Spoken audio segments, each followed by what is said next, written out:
So for this example, example 10, we're looking at an application question. We're told that the area of the face of a cube is given by the formula A equals volume to the power of 2 over 3, where volume, or V, represents the volume of the cube. If volume is equal to 64 cubic centimeters, determine the value of A. So we're going to use our equation.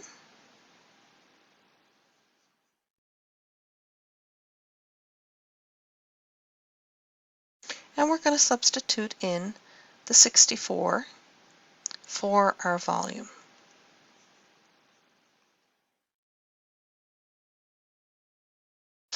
We know this is the same thing as saying the cube root of 64 squared, because the denominator is our index.